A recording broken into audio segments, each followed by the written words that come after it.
సంవత్సరాల తరబడి ఎన్ని మందులు వాడినా మీ మోకాల నొప్పులు తగ్గట్లేదా? ప్రాణ పెయిన్ క్లినిక్ లో అత్యాధునిక చికిత్స. నమస్తే, వెల్కమ్ టు సుమన్ టీవీ. ఎక్కడ నెగ్గాలో కాదు, ఎక్కడ తగ్గాలో తెలిసిన వాడే పవన్ కళ్యాణ్. దీనికి ప్రతి ఒక్కరు కూడా ఇప్పుడు జై పవన్ కళ్యాణ్ అనే పేరు అనే నినాదం వినిపిస్తూ ఉంది. ఆ రోజు పవన్ కళ్యాణ్ తగ్గారు కనుకే ఈ రోజు ఆయనతో పాటు ఆయన పార్టీలో ఉన్న ప్రతి ఒక్కరిని కూడా నెగ్గించుకోగలిగారు. సో దీనికి సంబంధించి మనతో మాట్లాడడానికి ప్రముఖ రాజకీయ విశ్లేషకులు చంద్ర శ్రీనివాస్ గారు ఉన్నారు. నమస్తే చంద్ర శ్రీనివాస్ గారు. నమస్కారం అండి. పదవులు శాఖలు అన్ని నీకే అనుకుంటా, జనసేనకే అనుకుంటా. ఇక్కడ ఇక్కడ ఒకటే అండి. ఇక్కడంటే మీరు అన్నట్టు జనసేనకే కాదు, అక్కడ కూటమి కూడా 134 స్థానాలు గెలవటంలో, టీడీపీ గెలవటంలో ఆయన పాత్ర లేదంటారా? ఉంది. బీజేపీ 10 సీట్లు 8 గెలవటంలో వాళ్ళ పాత్ర లేదంటారా? సముచిత స్థానం ఇస్తూ ఉన్నారు కదా. డెఫినెట్గా. అంటే ఇక్కడ కూటమి అధికారులు రావడానికి ఎవరు సహకరించారు అనేది ముఖ్యం. పవన్ ఒక చరిష్మాటిక్ లీడర్గా అవతరించాడనే కదా ఆయన వాడిన పదాలు. తాడేపల్లిగూడెలో మీకు కూడా తెలుసు, మీ ఊరు దగ్గరలో అనుకుంటా. తాడేపల్లి ఏమన్నాడు? జగన్ నిన్ను అధపాతాలను తొక్కపోతే నా పేరు పవన్ కళ్యాణ్ గారు. ఒక రకంగా ఆశ్చర్యంగా చూశాడు చంద్రబాబు నాయుడు గారు కూడా. అంతా ఎవరు కూడా మాట్లాడలేరు అనుకున్నారు. నేను అనుకున్న ఇంత ఆవేశం ఏంటి అని అనుకున్నాను. నిన్ను అధపాతాలను తొక్కపోతే నా పేరు పవన్ కళ్యాణ్ కాదు, నా పార్టీ జనసేన కాదంటే ఆ ఆవేశం వెనక ఆలోచన ఉందనేది అర్థమైపోయింది. ఎందుకంటే గత దశాబ్ద కాలంలో మనం చూసుకున్నట్లయితే గత ఎన్నికల్లో ఆయన ఎప్పుడు ఇంత ఆవేశపూరితంగా మాట్లాడలేదు. ఎంత కాన్ఫిడెన్స్ లేకపోతే, ఎంత ఆయన ప్రజల్లోకి వెళ్ళి వాళ్ళ బాధలు చూసుండకపోతే ఆయన అంత ఆవేశం వచ్చి ఉండొచ్చు. డెఫినెట్గా ఆయన అన్న మాటలు ఎన్ని మాటలు అన్నారండి. ఒక్కొక్క మాటకు ఒక్కొక్క 10 మంది ఎమ్మెల్యేలు తీసేసుకున్నాడు ఆయన. చూసారా, గోదావరి జిల్లాలో మీరు చూడండి, ఉభయ గోదావరి జిల్లా మీకు తెలియదు కాదు రాజకీయం. అక్కడ ఎవరైతే సపోర్ట్ చేస్తారో వాళ్ళు అధికారంలో వస్తారు. అది చరిత్ర చెప్తుంది. ఆ రోజు వరాహయాత్రలు చెప్పాడు, 34 నియోజకవర్గం ఒక్క సీటు కూడా నీకు రాని అన్నాడు. ఉభయ గోదావరిలో ఈస్ట్ గోదావరి 0, వెస్ట్ గోదావరి 0, ఇంకో 6 జిల్లాల్లో కూడా 0 తీసుకెళ్ళింది ఎవరు? చివరికి ప్రతిపక్ష హోదాలో కూడా గడప దాటనేను, అసెంబ్లీ గేట్ దాటనేనన్న రోజా గారు ఏమైపోయారు, కొడాలి నాని ఏమైపోయారు, జోగి రమేష్ అయిపోయారు, అంబటి రాంబాబు అయిపోయారు, గుడివార అమరాదే. వీళ్ళంతా గేటు దాటం కాదు, వాళ్ళ ఇంటి గేటు దాటలేని పరిస్థితి ఉంది. బయటకు వస్తే జనం ఏం చేస్తారో అనే భయం ఉంది. ఎందుకు ఇంత నోరుంది కదని మాట్లాడకూడదు కదా. ఇప్పుడు ఆయన ఏంటి, మీకు అతనికి వచ్చిన సీట్లు కూడా మీకు రాలేదంటే, ప్రధాన ప్రతిపక్ష హోదా కూడా పోయి 11 సీట్లకి కన్ఫర్మ్ అయ్యారంటే, మీరన్నట్టు ఈనాటి రాజకీయాలు ఎంత ఒదిగి ఉండాలా?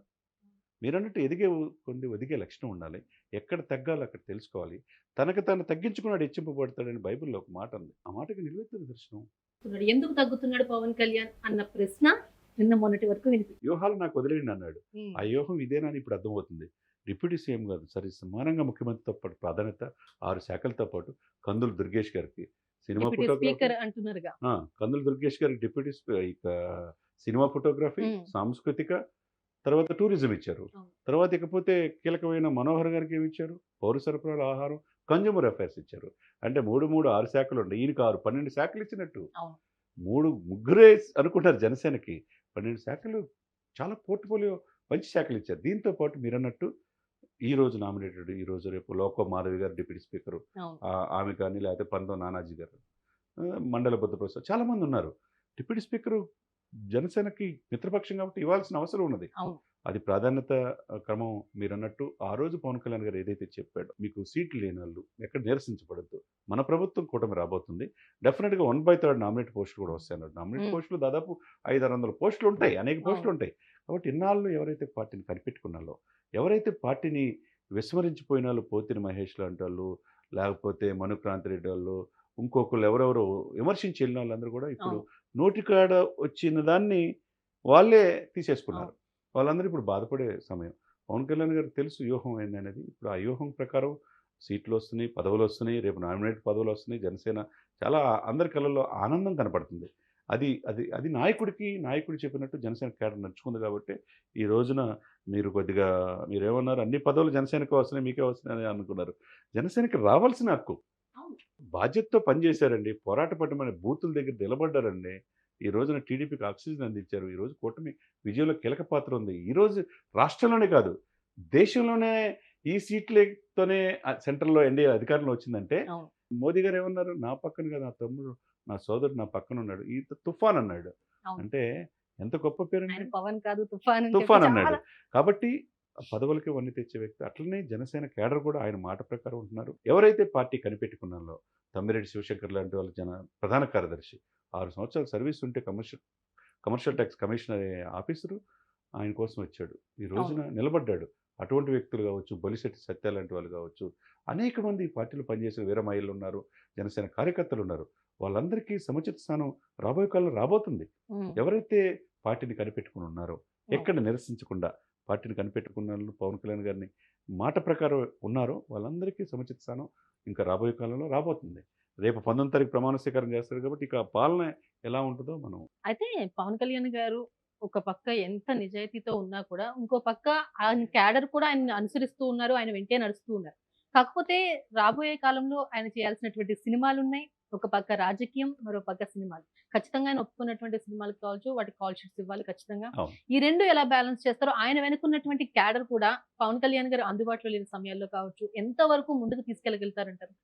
డెఫినెట్గా తీసుకెళ్తారండి. ఆయన ముందుందండి అరహర వీరమల్లు ఆల్రెడీ 60% అయిపోయింది, 40% రిమైనింగ్ మిగిలి ఉంది. క్రిష్ దర్శకుడు, అది చారిత్రాత్మక నేపథ్యం. ఓజీ దాదాపు 70% అయిపోయింది, 30% ఉంది. ఇక ఉస్తాద్ భగత్ సింగ్ అది కూడా 50% అయిపోయింది అన్నారు.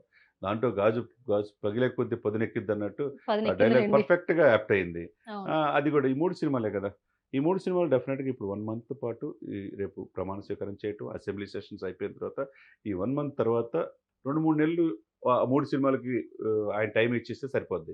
ఇక మీద సినిమాలు తీసుకోకపోవచ్చు. ఎందుకంటే నటుడిగా ఎన్టీ రామారావు గారు కూడా ముఖ్యమంత్రిగా ఉన్న సినిమాలు చేశాడు, ఎంజీఆర్ గారు చేశారు, సినిమాలు చేయకూడదని ఏమి లేదు.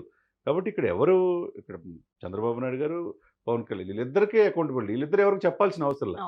అటువంటి మ్యాండేటరీ ప్రజలు ఇచ్చారు కాబట్టి సంక్షేమం అభివృద్ధి చేసుకుంటేనే ప్రజలను మనల్ని పొంది. ఎందుకంటే ఇప్పుడు కోట్లాది మంది అభిమానులు సినిమాల ద్వారా అయ్యాడు కాబట్టి ఆ 3 సినిమాలు నిర్మాతలు కూడా దీని మీద డిపెండ్ అయి ఉన్నారు కాబట్టి దాని మీద 24 క్రాఫ్ట్స్ కొన్ని వందల మంది బతికే వాళ్ళు ఉన్నారు కాబట్టి వాళ్ళకు కూడా జీవనోపాధి కల్పించినట్టే కదా. డెఫినెట్గా ఆ 3 సినిమాలు కూడా త్వరితగతిన పూర్తి చేసేసి నెక్స్ట్ ఇయర్ కల్లా ఆ 3 సినిమాలు కూడా వచ్చేస్తాయి, ఒకదాని మటు ఒకటి వచ్చేస్తాయి. కాబట్టి ఎక్కడ డౌట్ పడాల్సిన అవసరం లేదు.